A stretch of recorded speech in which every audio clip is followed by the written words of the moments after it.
A paz do Senhor, mais uma vez eu me coloco na mão do Eterno, quero ser uma pena nas mãos do hábil escritor. Hoje eu quero falar de um assunto muito especial, quero falar sobre família. Família, ela está no coração de Deus. Quando a gente vê ali em Gênesis 12, sabemos que sempre Deus trabalhou através da família, né? A partir da criação do primeiro casal, né? Quando ele disse de macho e fêmea os criou, e quando Adão vai ter o encontro, né? Propriamente dito, quando ali Deus cria Eva para Adão e ele vai dizer: agora ela é carne da minha carne e osso dos meus ossos. E deles, daquele casal, o Senhor fez com que eles gerassem filhos, e esse era o mandamento, que eles multiplicassem, né? Que eles dominassem. E aí a gente vai ver que no capítulo 6 de Gênesis, Deus usa uma família para preservar a terra, né? Porque Deus destruiu a terra, né? Com água, com dilúvio, destruiu as pessoas, os ímpios, os pecadores naquela época, mas o Senhor salvaguardou uma família. Então o projeto de Deus sempre será através da família, por meio da família.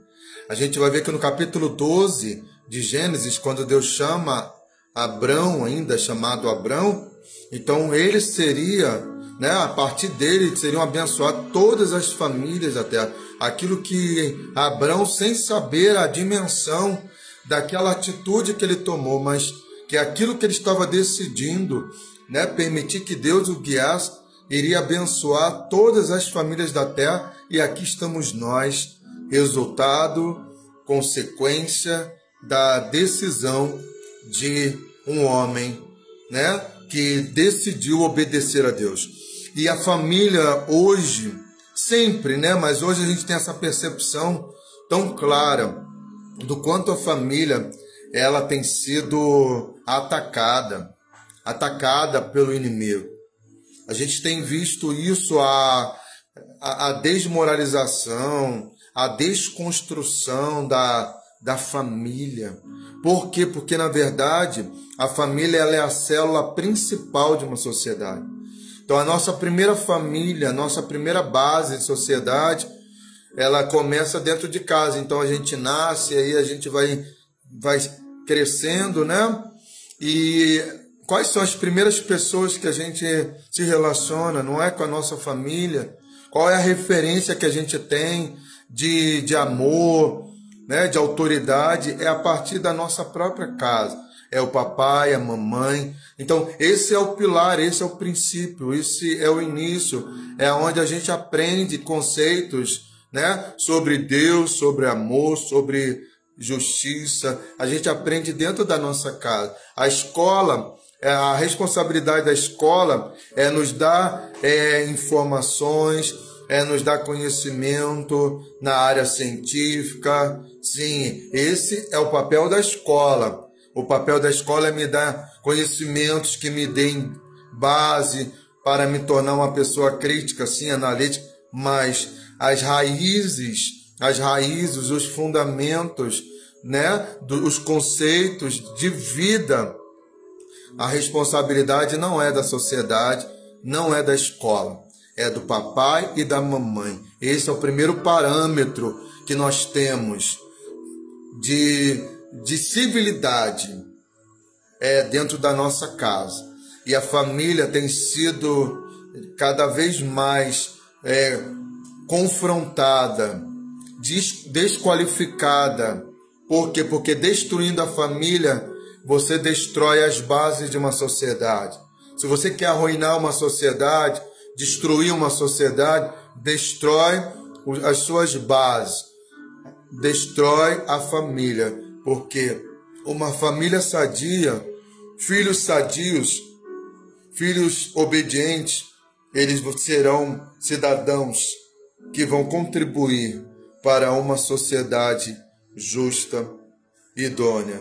Filhos problemáticos que não respeitam pai e mãe, eles serão com certeza cidadãos problemáticos que trarão problemas para a sociedade. Então, muitas vezes quer se falar de mudar, né? Até mesmo as questões penais em relação a leis mais duras, ou fazer uma estruturação da questão dos presídios, né? De tudo. Só que quer começar do telhado, você tem que começar da base, do alicerce, na família que tem que ser investido.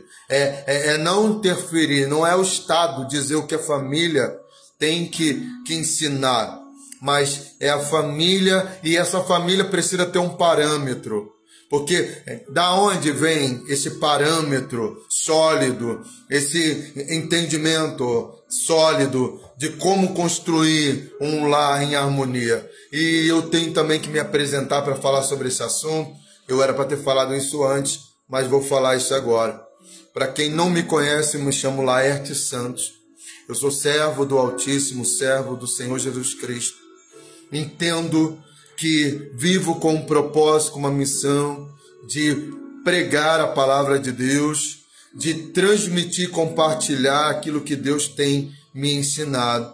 Sou casado, tenho 43 anos, sou casado há 20 anos com a mesma esposa. Estamos juntos quase a metade da minha idade.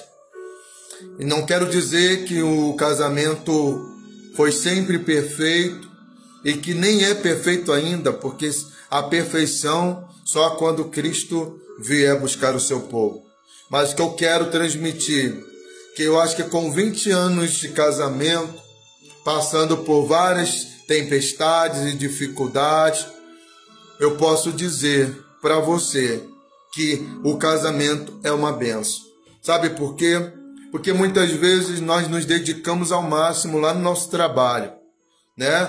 Muitas vezes, se o patrão pede você para dobrar, para fazer plantão extra, para se dedicar mais, para sair mais tarde ou entrar mais cedo, e muitas vezes a gente não se nega a investir todo o nosso tempo, dedicação ao nosso trabalho.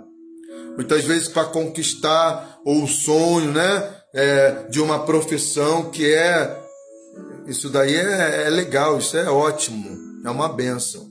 Você tem que investir em você mesmo.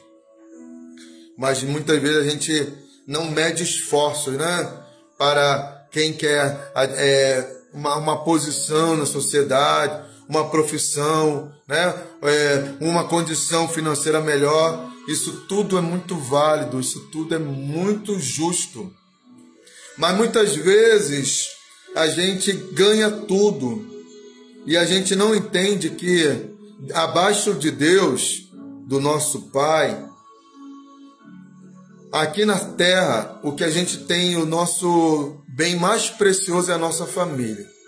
Não tem nada na terra aqui que seja tão preciosa ou precioso quanto a nossa família. E por que nos dedicamos tanto a outras coisas e nós não nos dedicamos tanto à nossa família, que é o nosso bem mais precioso?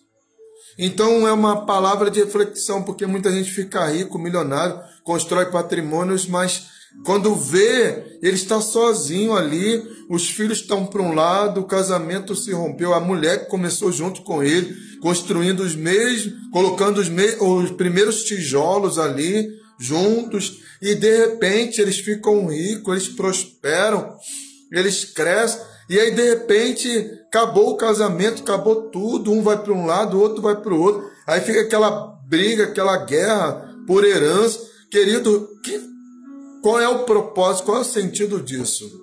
Eu me pergunto. Os filhos revoltados com o pai agora, né, já está no terceiro, no quarto, no quinto casamento, e aí o que acontece? Que está cheio de dinheiro, império, fama, poder, mas ele perdeu os filhos, perdeu a convivência dos filhos, respeito dos filhos, ou até mesmo a mulher que, se porventura, abandonou lá e ela perdeu tudo.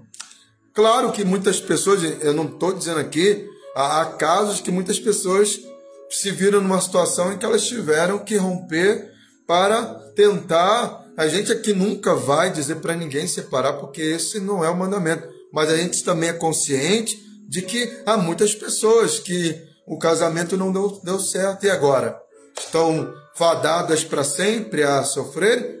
Não.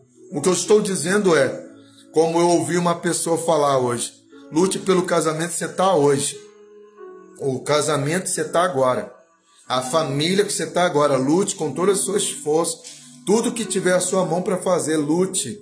Lute com todas as forças da sua alma para que o seu casamento seja uma bênção. Porque não adianta a gente também muitas vezes pensar, não, porque eu não posso me separar. Claro, a gente tem que lutar ao máximo, com todas as forças pelo casamento. Mas viver também pensando, nossa, essa mulher é um peso na minha vida. Esse marido, ele é um peso na minha vida. Que fardo. Alguém que seja lá do mundo que tem uma outra... Não vou usar essa expressão, não. E aí, que fardo, que peso. Também assim, Deus não quer que a gente viva. Ele quer que a gente viva com qualidade de vida. Vida abundante. Vida no Senhor. E aí, conselho. Eu falei de conselhos, eu não quero dar... Eu dei a minha opinião, mas agora eu quero dar o que a Bíblia diz. Porque, de fato... Tudo que eu falei, se você não quiser absorver, pode colocar de lado. Agora, o que a Bíblia diz, a gente tem que parar para ouvir, porque é a palavra de Deus. Aqui em Efésios, capítulo 5, a partir do versículo 22, está assim, ó. Vós, mulheres, sujeitai-vos a vossos maridos, como ao Senhor. Porque o marido é o cabeça da mulher, como também Cristo é o cabeça da igreja, sendo ele próprio o salvador do corpo. De sorte que, assim como a igreja está sujeita a Cristo, assim também as mulheres sejam em tudo sujeitas a seus maridos. Eu sei que isso é muito polêmico, né? Hoje, falar sobre isso. Mas primeiro eu vou falar como que Jesus tratava as mulheres, para que as mulheres entendam a quem, né, esse marido também que elas escolheram, né? Na verdade, antes de se casar com a pessoa vai viver com aquela pessoa há um tempo, né? Sem algo íntimo, mas vai conhecer, vai rir junto, vai passear, vai ao cinema, vai ao shopping, vai à igreja junto, principalmente, né? Vão compartilhar de sonhos, né? De vida, de experiência. Então, antes de tomar essa decisão, eu acredito que essa mulher está consciente de com quem ela está casando. Se é um tirano, se é um truculento, porque se ele é um tirano no namoro e no noivado, por que você vai casar com ele? Então, já é um ponto. Se esse cara, ele é abusivo, se esse cara, ele te trata com desprezo diante das pessoas, se esse cara te humilha, não te honra, por que você vai casar com ele? Então já é um ponto que você tem que colocar. Porque quem era Cristo? Como que ele se relacionava com as mulheres? Cristo não casou, tá? Mas ele, no relacionamento interpessoal com as mulheres, numa sociedade extremamente machista, há mais de 2000 anos atrás, onde as mulheres não tinham voz e nem vez, Jesus, ele vai valorizar as mulheres. A mulher samaritana, que era rejeitada, mas ele vai fazer questão de ir lá para conversar com ela, lá em Samaria. Então ele vai quebrar vários protocolos. Samaritanos não tinham conversa com os judeus, então Jesus vai quebrar protocolo, porque ele não está aqui para seguir regras, preceitos humanos. Ele estava ali para resgatar o homem. Então ele vai conversar com aquela mulher. Aquela mulher, ela era mal vista na sociedade onde ela vivia, mas Jesus não vai usar de preconceito, desmerecendo ela. E Jesus vai se apresentar para ela. E Jesus vai mudar a vida dela. A mulher ali de João 8, quando há uma injustiça, porque 2 pessoas foram pegas em ato de adultério, mas só a mulher que seria apedrejada, morta, quando o homem eles isentaram, então, numa injustiça, numa sociedade machista que queria punir a mulher e absolver o homem. Jesus foi lá e disse: quem não tiver um só pecado, atire a primeira pedra. E Jesus salvaguardou aquela mulher, lhe deu uma nova oportunidade e disse: vai e não peques mais. Maria Madalena, que aliás foi a primeira mulher a ver Jesus Cristo ressuscitado. Então olha como que Jesus valorizava as mulheres. Eu não vejo Jesus as humilhando, pelo contrário. Eu vejo Jesus numa sociedade extremamente machista valorizando a mulher. Então quando a gente volta para esse ponto, a quem você vai se submeter? Porque não adianta também, o problema é, a mulher não quer se submeter, né? E quando eu digo submissão, não é ser humilhada, está abaixo do homem. Aliás, lembremos que ela foi tirada do seu lado, da sua costela, para ser a sua disjuntora, a sua auxiliadora. Mas Jesus vai dizer, assim como Cristo é o cabeça, o homem também, e biologicamente falando, o homem é mais racional do que a mulher é mais emocional, ela tem seus valores que são imprescindíveis para a família. Uma família sem a mulher, ela não se sustenta, porque a Bíblia também fala que a mulher sábia, ela edifica a sua casa. Mas quando a gente fala de submissão hoje, muitas mulheres acabam, hoje principalmente, num tempo de feminicídio, de tanta violência contra a mulher, mas quem que você está se relacionando? Porque, irmão, muitas vezes o papai e a mamãe falam, não casa com esse homem, não casa com esse rapaz, não casa, ele não respeita a mãe dele, não respeita os pais dele, ele é violento, ele é mal educado, e ela vai lá e passa por cima de tudo que falaram, ela nem analisa, ele começa a oprimi-la ainda no namoro, dizendo para ela o que ela tem que fazer, o que ela não tem que fazer, fica monitorando ela 24 horas, às vezes até dá uns tapas, porque muitas vezes muitas meninas apanham do namorado, e aí ela vai casar com esse cara. Como que ela vai se submeter? Claro que ela vai ser humilhada. Ela vai ser humilhada por esse homem. Agora, se esse homem é um homem de Deus, que tem a mente de Cristo, um Cristo, como eu falei, que respeita a mulher, que valoriza a mulher, que trata a mulher com amor, com cuidado, com zelo, será que você não vai? Porque hoje, na sociedade, o que se coloca é a guerra entre sexos. Mulher contra o homem contra a mulher querendo dizer que ela não precisa do homem, é o que a gente vê. Esse não é o modelo de família, não vai dar certo mesmo. É por isso que tem relacionamento. Do que adianta fazer aquela festa de R$1 milhão, cheia de pompa para todos verem, para ostentar, para tirar aquela foto linda e colocar na internet, se esse casamento está fadado a fracassar e não durar nem 1 ano, nem 2 anos. Por quê? Porque não tem alicerce sólido. Então, a quem essa mulher vai submeter? Porque se ela se submeter a um homem que tem um coração e a mente de Cristo, eu tenho certeza que ele não vai humilhá-la. Mas que ele, mesmo sendo o cabeça, mas ele vai consultá-la para tomar decisões. Porque muitos homens autoritários, eles simplesmente decidem, vou vender a casa. Hoje, graças a Deus, né, tem leis que protegem a mulher, mas antigamente o cara simplesmente vendia a casa e se a mulher aceitasse ou não, ela que aceitasse, porque ele era o Senhor. Não é esse homem que a Bíblia está dizendo, mas é um homem que ele tem o coração de Cristo.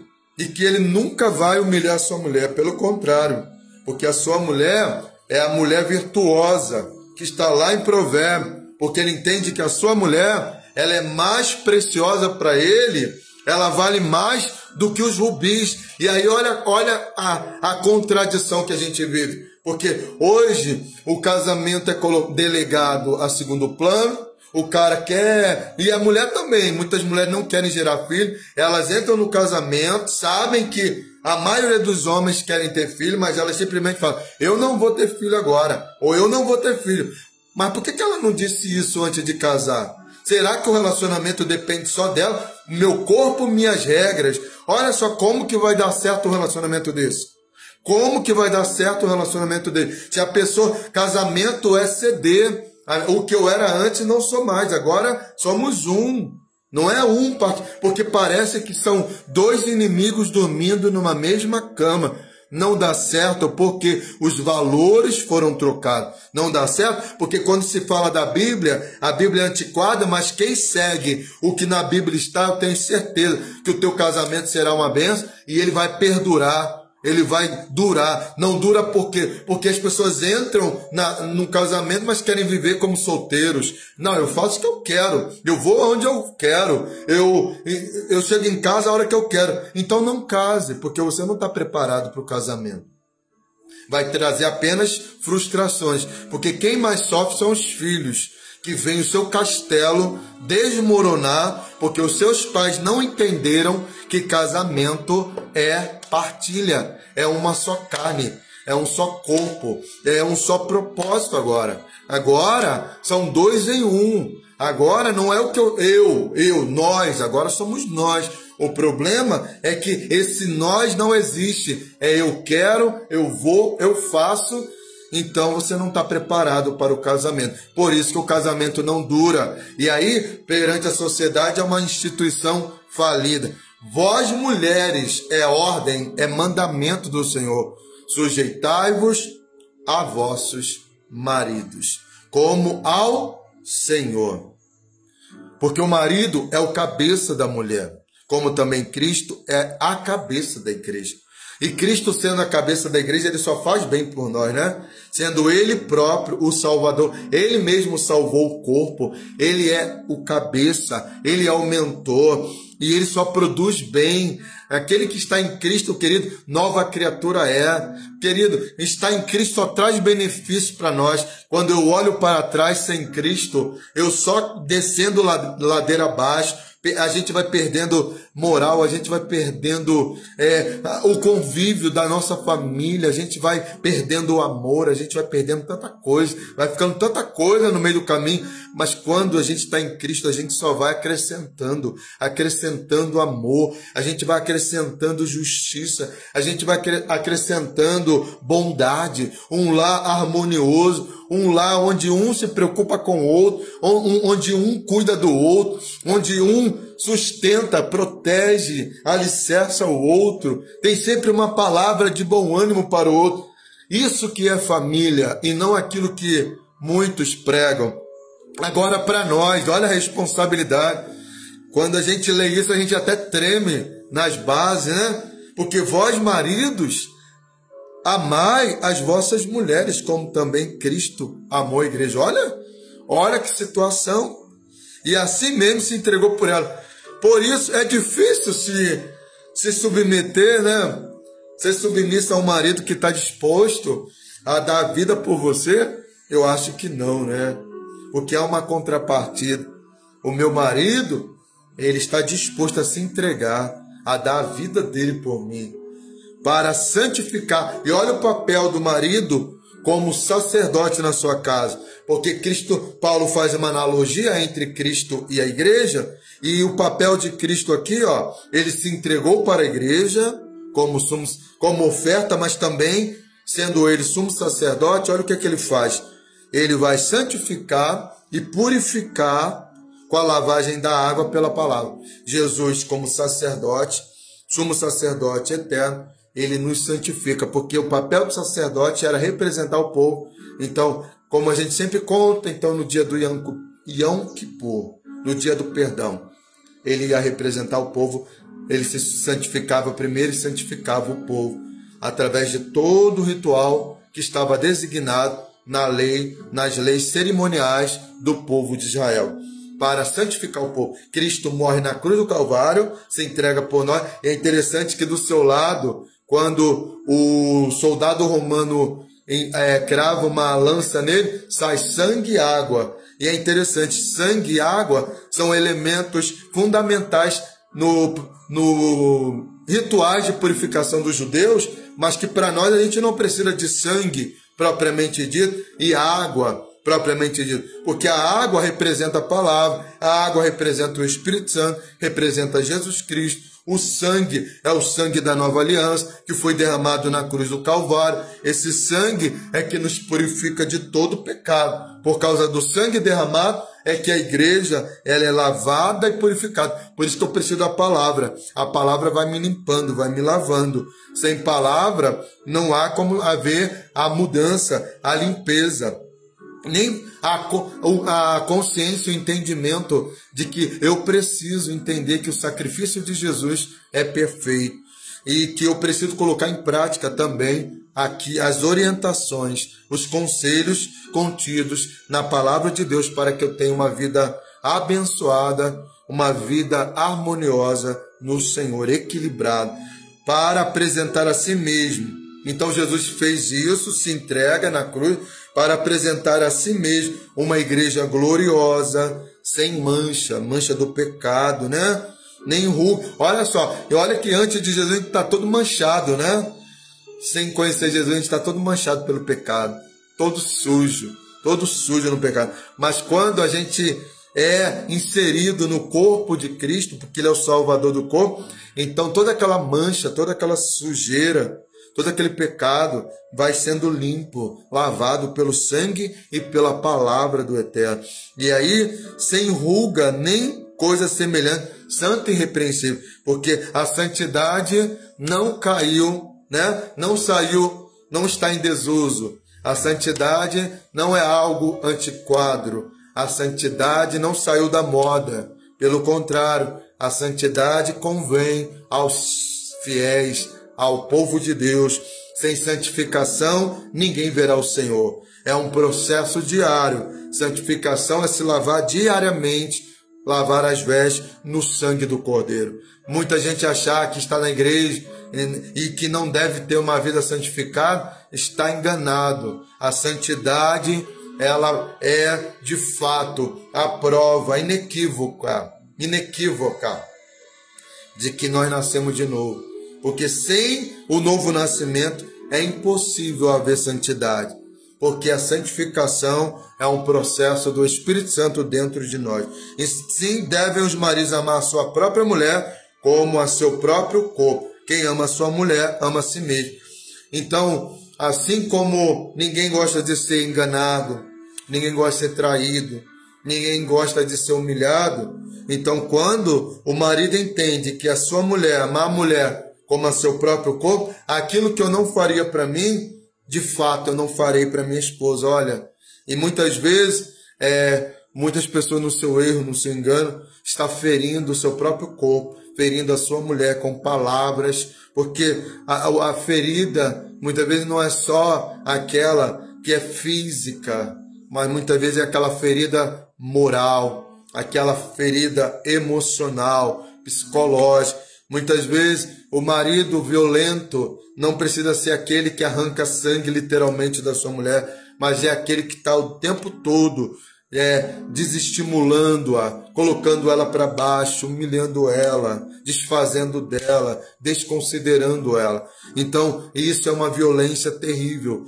que causa marcas profundas e que só Cristo pode sarar. Então, porque nunca ninguém odiou a sua própria carne, antes alimenta e sustenta como também o Senhor a igreja. A não ser que a pessoa esteja numa situação tão deplorável de depressão e que ela não tenha mais amor pela sua própria vida. Porque, na verdade, todos nós, na sã consciência, em sã consciência, nós temos uma tendência natural de nos proteger. Quando a gente se vê em perigo, logo aqui no nosso cérebro é acionado ali um mecanismo de defesa. Então, naturalmente, sempre nós iremos nos proteger. Isso é algo biológico, isso é algo natural da gente. Então, se a mulher é a carne da minha carne e ossos dos meus ossos, por que eu estou oprimindo-a?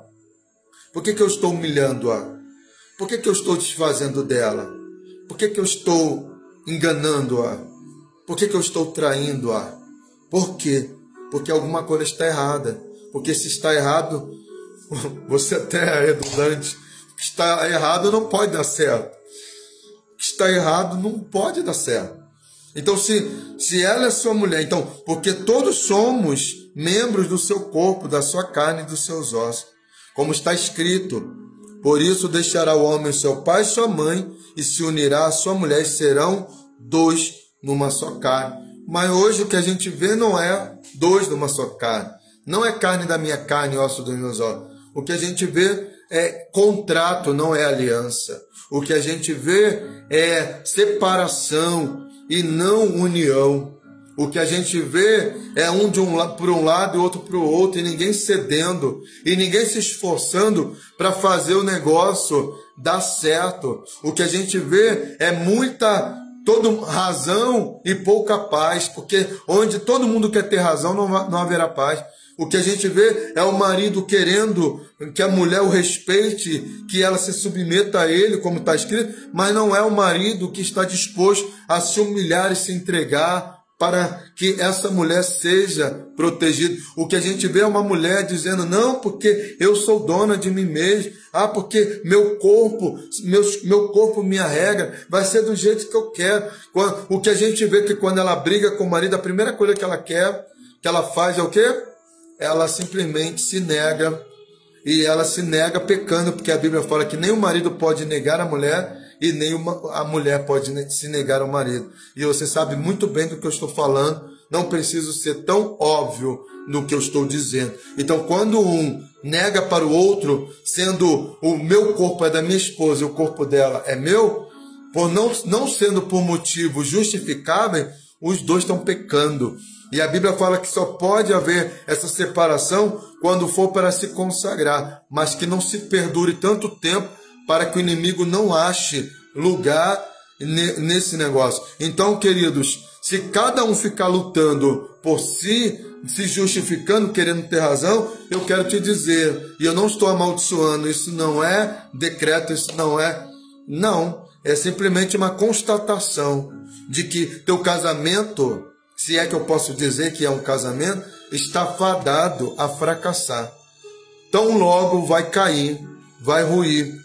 Por quê? Porque se todos tiverem razão, se todo mundo estiver puxando essa corda para um lado, deveríamos estar puxando juntos, mas cada um está puxando para um lado, um está puxando para a direita e outro para a esquerda, direita, esquerda. Então, se cada um está puxando, vai arrebentar essa corda.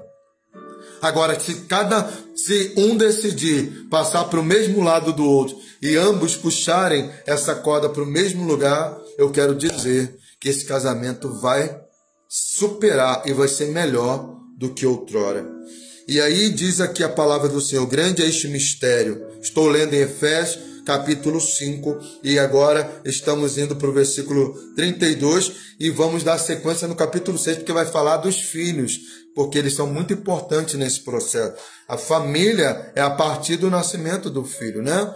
Antes era o casal, e aí quando nasce uma criança, e a gente vai ver que as promessas de Deus, elas se evidenciam, elas se concretizam, elas se manifestam quando nasce uma criança. A gente vê que no conceito, no contexto bíblico, como que era importante um filho. O filho trazia alegria, esperança, o filho era a bênção, o filho era a herança do Senhor, né? Muitas mulheres, até as matriarcas que eram estéreis, e que oraram com choro, com lágrimas, e Deus abriu a madre delas, e elas puderam ter a realização tão grande, tão maravilhosa. Hoje muitas mulheres optam em não ter filhos por causa do corpo, por causa disso, daquilo, por causa da profissão, quando elas estão perdendo algo tão maravilhoso, que é a capacidade que a mulher tem de trazer, de gerar aqui dentro dela uma nova vida, que pode ser um homem extraordinário como João Batista, né? Que possa mudar o mundo, como Maria, que gerou no seu ventre o Salvador do mundo. Quantas mulheres como Ana, que chorou, que foi humilhada, tripudiada por Penina, mas que teve o privilégio de gerar um homem na magnitude. Quando eu falo magnitude, por conta de tudo que ele foi como homem, como servo de Deus, Samuel. Ela chorou, sim, ela foi humilhada, ela foi tripudiada, ela foi desconsiderada, mas Deus olhou para o choro, para a aflição, para a angústia daquela mulher, e ela gerou um filho. e entregou para o Senhor. E foi Samuel, que todos nós conhecemos, um homem que foi um homem que teve um relacionamento profundo com Deus. E agora qual é? E aí, partindo para o capítulo 6, a gente conclui aqui o versículo 32, 33, dizendo: grande é este mistério, digo, porém, a respeito de Cristo e da igreja, assim também vós, cada um em particular, ame a sua própria mulher como a si mesmo. Não adianta ficar elogiando a mulher do outro. Não adianta ficar vendo virtude na mulher do outro. Ame, valorize, reconheça a sua própria mulher. A mulher do outro é do outro. Valorize a sua própria mulher. Cuide da sua própria mulher. Ame a sua própria mulher. E mulher, reverencie o seu marido. Seu marido gosta de ser honrado, reverenciado, cuidado, tratado com respeito, com amor, com dedicação. Isso não é humilhação, não. Isso não é vergonha, não. Isso é privilégio. Isso é algo maravilhoso, porque uma coisa vai gerando outra. É uma ação que gera uma reação. Se uma ofensa gera outra ofensa, um cuidado, um respeito, né? Uma dedicação a mais, vai sempre gerando algo a mais, algo de bom. Tenha certeza, essa receita aqui, ela é eficaz, infalível. Pode colocar em prática, você vai ver o quanto o seu lar vai mudar. Reverencie, elogie seu marido e você vai ver o quanto seu marido ficará feliz e o quanto ele também vai responder a esse elogio. A mulher sábia edifica a sua casa, né? Leia depois Salmo 128, o Salmo da família. A mulher, os filhos, a bênção do Senhor no lar, onde a palavra do Senhor, ela é prioridade. Se a gente coloca a palavra de Deus em ação, você tem a certeza que o milagre é certo, a bênção é certa. Deus vai, porque Deus, Ele honra a palavra dEle, aquilo que Ele disse, querido, Ele vai honrar na sua casa. Olha o que aqui diz: bem-aventurado aquele que teme ao Senhor. Estou lendo o Salmo 128. E que anda nos seus caminhos, temer ao Senhor e andar nos seus caminhos. Os caminhos de Deus estão aqui, né? Mostrado, revelado por meio da sua palavra, as escrituras sagradas. Pois comerás do trabalho das tuas mãos, bem-aventurado serás e te irás bem. A tua esposa será como uma videira que leva os frutos aos lados da tua casa.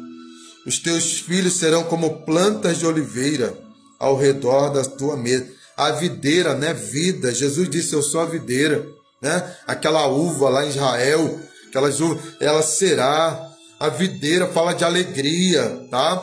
A videira, ela fala: a tua mulher será a tua alegria, haverá alegria na tua casa, tá? Os filhos serão como plantas de oliveira ao redor da tua casa. Oliveira fala do azeite, né? O azeite, a unção de Deus, a presença de Deus no seu lar. E eis que assim será abençoado o homem que teme ao Senhor. O Senhor te abençoará de Sião, e tu verás o bem de Jerusalém todos os dias da sua vida. Verás os filhos de teus filhos e a paz sobre Israel. Ora, e aí depois a gente lembrando do Shema, né, da responsabilidade dos pais de instruírem os filhos. Por quê? Porque agora a gente entra no dever dos filhos. Efésios 6. Vós, filhos, sede obedientes a vossos pais no Senhor, porque isto é justo. Honra teu pai e a tua mãe, que é o primeiro mandamento com promessa, para que te vá bem e vivas muito tempo sobre a terra. Isso aí é tão sério. Por que hoje a gente tem visto tantos jovens sendo ceifados prematuramente? A gente vê quantos jovens, um tempo atrás, uma chacina de jovens de 17 anos, 16, 17 anos, envolvidos. Eles começam a se envolver com Primeiro, aquelas amizades, papai, mamãe. A gente precisa saber com quem nossos filhos andam. As más companhias, elas não vão trazer um bom resultado, elas corrompem. Bons costumes, bons filhos são corrompidos com amizades ruins, tá? Isso é terrível, mas é verdade. E aí o filho que é protegido, né? Porque quando a gente tem filhos, né? Tudo para eles. Então a gente deixa de comprar uma roupa nova, a gente deixa de fazer algo, a gente deixa de ir até para academia, a gente deixa de fazer tanta coisa, porque a prioridade são os filhos muitas vezes.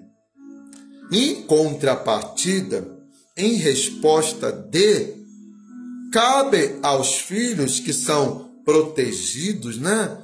Que são amparados, que são amados, que são cuidados, que não tem falta, que os pais fazem o que pode para providenciar esses filhos, aquele telhado, né? Aquele teto, aquela proteção, aquele cuidado. Ok? Os filhos não pediram para nascer. Então, realmente, é de responsabilidade dos pais manterem, cuidarem, amarem, protegerem e cuidarem, principalmente dentro de casa, meus irmãos. O filho hoje, antigamente, a gente tinha medo de que os filhos saíssem na rua e ficava preocupado. Com quem meu filho está? Com quem meu filho está? Eu estou preocupado, está demorando, já era para ter chegado.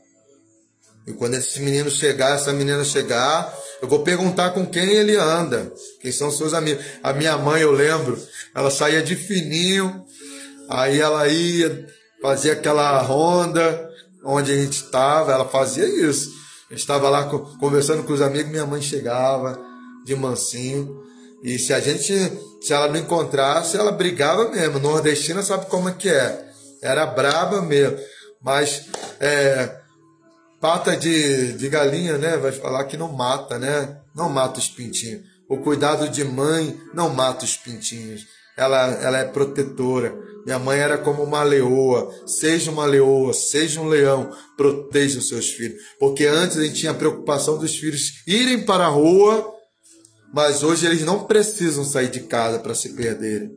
Hoje tem um mundo chamado internet dentro de casa. Cuidado, meu irmão. É tão nocivo quanto. Muita gente está se perdendo dentro de casa. Ele entra ali naquele mundo, no mundo sem limites, sem portas. Eu lembro que quando a gente era pequeno, a gente não era da igreja, e sabe como é que é jovem.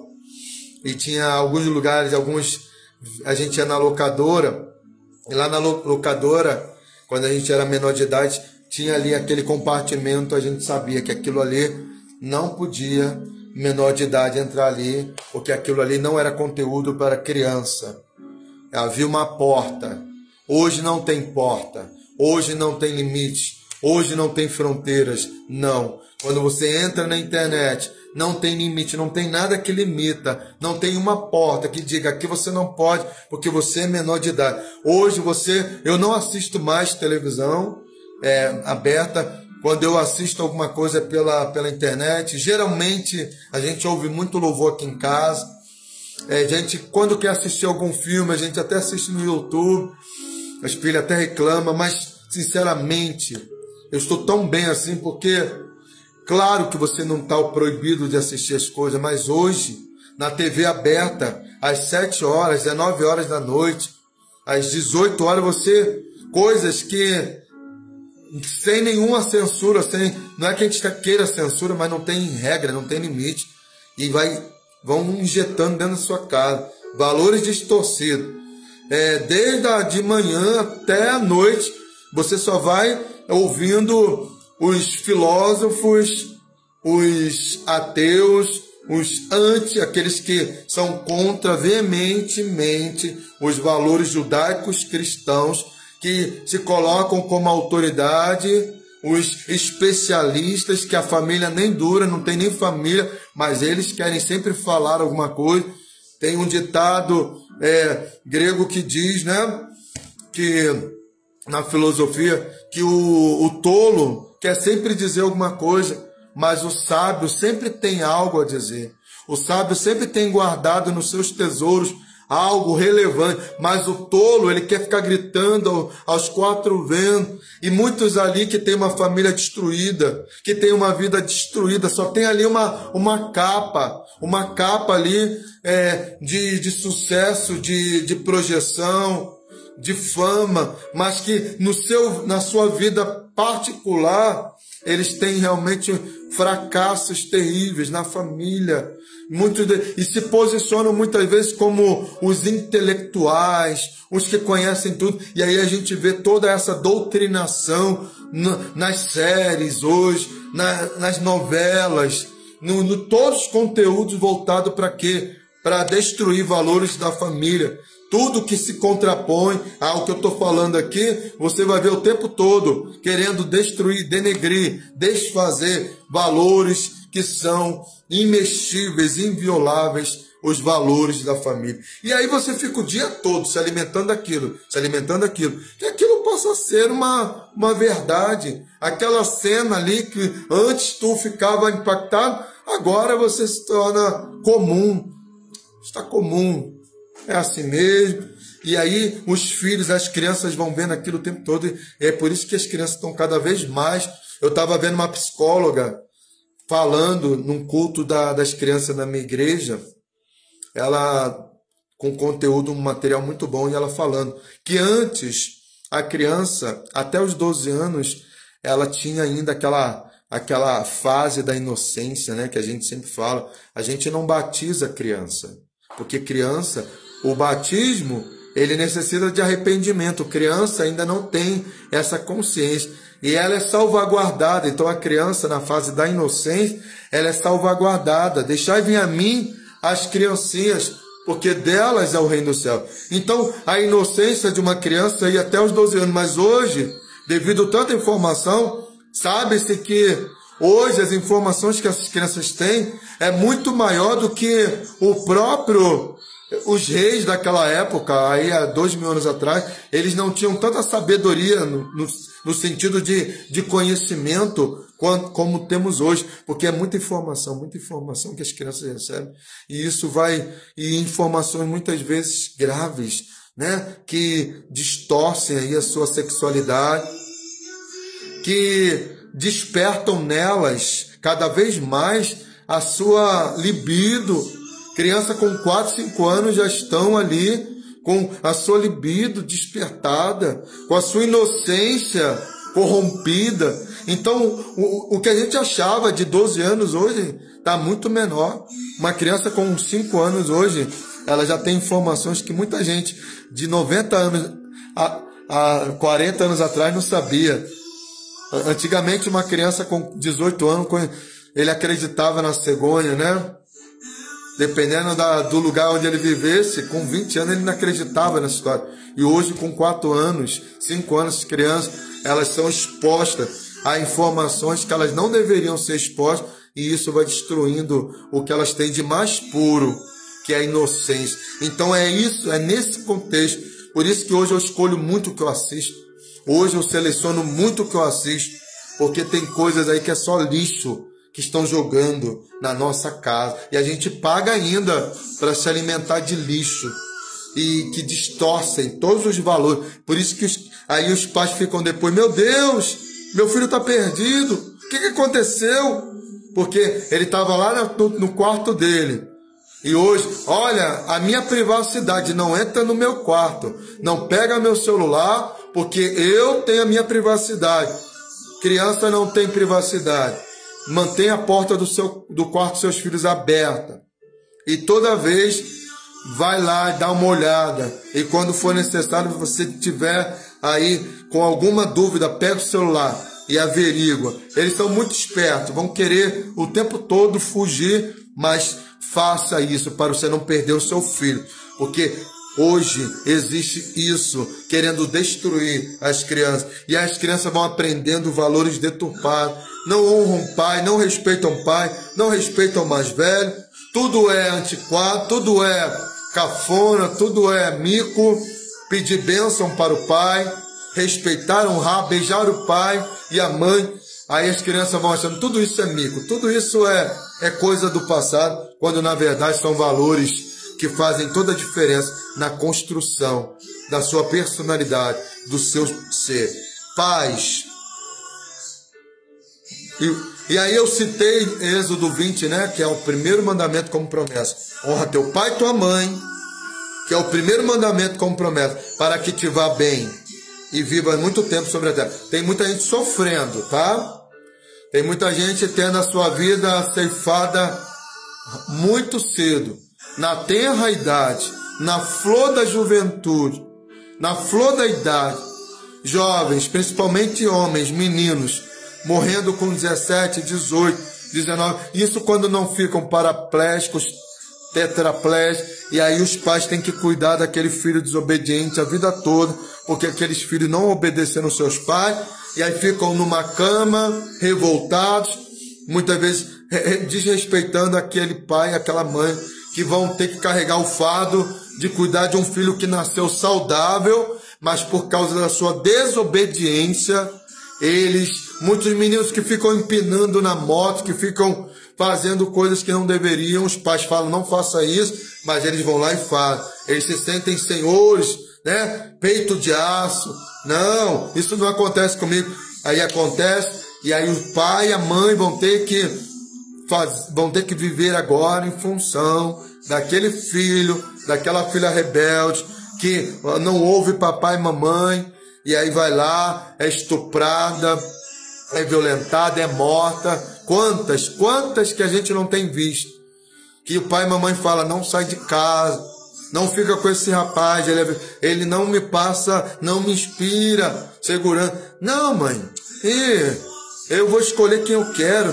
E aí vai lá, e muitas vezes a mulher quer separar do cara, o cara não quer, e vai lá, mata, ou deixa ela paralisada. Eu vi um caso tão bárbaro de um homem que esfaqueou a mulher e deu mais de 40 facadas. A mulher ficou toda mutilada. Que coisa horrível, que coisa terrível. Mas isso existe. Então, vamos colocar a nossa família no altar de Deus. Meninas da igreja, parem de procurar fora da igreja. Queridas, se você procurar fora da igreja, se dentro da igreja, eu quero te dizer que nem todo menino que está lá, ele está com compromisso com Deus. Aí você vai procurar lá no mundo, vai procurar entre os cananeus, rapaz, vai procurar entre as cananeias. O que você está querendo na sua vida? Você ir para a igreja, ela para o baile funk, daqui a pouco ela vai te trair com todo mundo e depois você vai ficar reclamando da vida? Vai procurar uma mulher santa, uma mulher de Deus, uma menina comprometida com a palavra de Deus. Menina, para de ficar escolhendo somente pela aparência. Vai escolher um homem, um menino que respeita a mãe, que tenha valores, que seja cheio do Espírito Santo, que tenha compromisso. Porque muitas vezes que a gente vê quantas meninas e meninos na igreja que vão procurar lá fora. E aí quebra a cara. Claro que vai quebrar a cara, vai ser apenas um fantoche na mão do inimigo. E aí depois vai chorar para Deus tirar daquele laço que você mesmo se colocou. Não se amarre, não se coloque em jugo desigual. Não dá certo. Qual é o consenso que tem das trevas com a luz? A gente tem que amar a todos, mas para escolher, para viver junto, para andar junto, para ser carne da mesma carne, osso dos mesmos ossos, não vai procurar no mundo, não. Vai procurar um jovem, uma jovem que seja comprometida com o reino de Deus, que honre pai e mãe, que seja fiel, que tenha propósito. E aí a sua família será uma bênção. Como que vai querer que seja uma bênção? Sua mãe falou, não se relacione com essa pessoa. O pai falou, mas você foi lá e fez. Vai dar certo nunca. Parem, ponderem sobre os conselhos que seus pais lhe dão. Vós, pais, não provoqueis a ira dos vossos filhos, mas criai-os na doutrina e a admoestação do Senhor. Antigamente os pais, eu sei que tinha muitas coisas boas, tá? Mas muitas vezes os pais eram muito violentos. Os pais eram violentos, espancavam os filhos, tratavam os filhos como animais. Hoje a violência muitas vezes é verbal. Ih, você é um idiota. Aquele pai, aquela mãe que só coloca o filho para baixo. Aquele pai, aquela mãe que nunca elogia. Quando o filho faz uma coisa boa, não fez mais do que a sua obrigação. Tá errado, tá errado. Incentiva. E para de querer corrigir seu filho na frente dos outros. Sabe por quê? Muita gente quer espetáculo. Muita gente quer que você corrija seu filho na frente deles para dizer que você é um pai enérgico, que não corrija seu filho na frente dos outros. Corrija dentro do teu quarto, dentro da tua casa. Ninguém tem que ver a correção do seu filho. É aquela, até mesmo no trabalho. No trabalho a gente aprende uma frase que ela é bem importante. Quando você for criticar uma pessoa, critica ela ali no anonimato, ali entre você e ela. Elogie em público. O seu filho não tem que ser espetáculo para ninguém ver. Quando você tiver que corrigir seu filho, corrija dentro da sua casa. Você chega lá, faz aquele sermão da montanha. Se for preciso, pega a varinha mágica lá, a varinha que a Bíblia manda a gente fazer, dá-lhe umas varadinhas na perna. Minha mãe falava, no rosto você não bate, porque no rosto você está humilhando a pessoa. Mas na perninha, a perninha aguenta. Não é bater no seu filho, tem hora que você tem que conversar. Não é viver batendo, mas em algum momento da vida, um sustinho resolve sim. Pega uma varinha, a varinha mágica, dá-lhe umas varadinhas nas pernas e coloca de castigo. Mas se for necessário, se for possível, converse. É melhor um bom diálogo. Converse, dialogue com seu filho. Dá aquele sermão interminável, lembra? Quando eu era criança, meu pai começava a falar o sermão da montanha, era horas e horas e horas. Isso, mas fale. Agora, não humilhe o seu filho. Não desvalorize, não provoque a ira no seu filho. Porque muitos pais deixam seus filhos revoltados, porque espancam os filhos, porque humilham os filhos, porque nunca valorizam aquilo que eles fazem. Então, o filho é sempre um nada, coloca o filho para baixo. Não. Tem filhos, e é caso que eu conheço, que o pai espancava os filhos, humilhava. E quando os filhos cresceram, os filhos espancaram o pai errado. Eles quebraram o princípio. Mas quem semeia vento, colhe tempestade. Se você, padrasto, madrasta, pai, mãe, vovó, só fica ali espancando seu filho todo dia, quando ele crescer, ele está alimentando o sentimento de revolta, de ira. Quando ele crescer, se ele não tiver o coração de Deus, ele vai fazer a mesma coisa com você. Lembre-se que essa criança que está sendo humilhada todo dia, ela vai crescer um ser humano revoltado que vai trazer problema para sua família e para a sociedade. Então não provoque a ira dos seus filhos, mas os admoeste, mas os ensine na doutrina do Senhor. Chama eles para responsabilidade. Disciplina, sim. Quando eu falo disciplina, não é limitado na vara, não. Muitas vezes uma palavra surte mais efeito. E tem momentos que você vai ter que pegar seu filho e abraçá-lo e chorar com ele. Porque tudo isso faz parte do aprendizado. Ensina no caminho. Ensinar o perdão, né? Filho errou, agora você vai perdoar. Você não vai ficar carregando aquilo o tempo todo. Toda vez falando, você não vai chegar a lugar nenhum. Você lembra que você fez lá em 1980?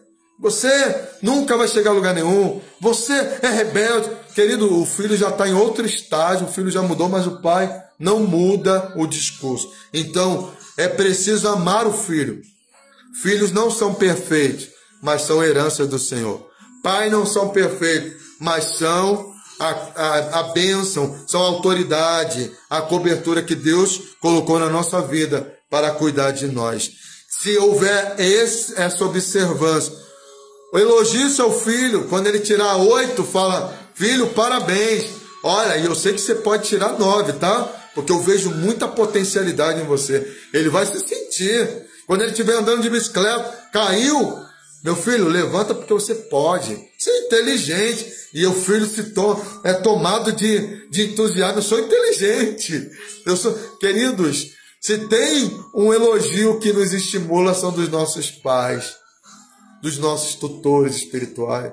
É da liderança, quando o jovem está lá, fragilizado, ele fala, meu filho, você é mais do que isso, cara. Eu vejo muita potencialidade em você. Se a gente viver assim, querido, eu quero te dizer, não tem como dar errado. E o perdão, tá? Um dos fundamentos também de uma família, perdão. Porque eu estou falando de pessoas imperfeitas. A gente vai lutar para ter uma família abençoada, uma família harmoniosa, honrada. Mas às vezes seu filho vai errar.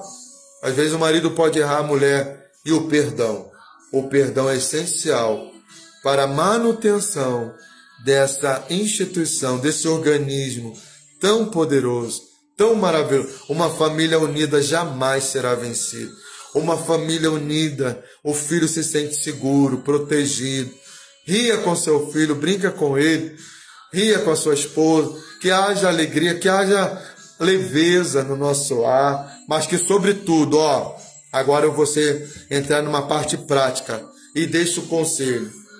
Tire momentos com a sua família para buscar o Senhor em oração, leitura da palavra de Deus.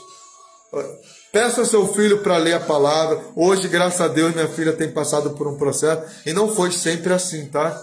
Mas hoje ela mesma tem estudado por conta própria a palavra de Deus, o que eu acho maravilhoso. Mas se o seu filho não tem interesse, estimule-o. Vai lá e fala, lê um salmo para mim. O que você entendeu disso? Cante louvores, coloque louvores na sua casa. Não vai também, é claro, você pode assistir alguma coisa na televisão, claro, mas seja seletivo. Não fique o tempo todo só assistindo coisas materiais. Faça um equilíbrio. Equilibra aí. Pega um momento ali, principalmente na parte da manhã, coloca louvores. Na parte da tarde você quer assistir um jornal. Assista, é importante estar, a par do que está acontecendo, embora a gente ligue o jornal, e a gente só ouve falar de desastre, de corrupção, mas isso a gente precisa saber do que está acontecendo. Quiser ver um entretenimento, alguma coisa que seja boa, tem muitos filmes bons para a família, claro que tem. Existe muita coisa boa, mas é preciso selecionar. Agora, aquilo que não presta, não deixe entrar na tua casa, não deixe lixo, não gaste dinheiro, não invista naqueles que não têm compromisso com a família, naqueles que não estão nem aí para a sua família, que só ficam querendo introjetar nas nossas crianças pensamentos malignos, pensamentos impuros, ideologias caídas, ideologias do inferno, que querem destruir a mente das nossas crianças. Não fique financiando isso. Não, desliga a televisão. Eles não vão mudar. Não adianta falar, essa emissora precisa mudar. O conteúdo, ela não vai mudar. Mas você pode desligar a televisão. Você pode pegar o controle remoto e mudar. O poder está na tua mão. De assistir na tua casa aquilo que você quer, não aquilo que eles querem colocar.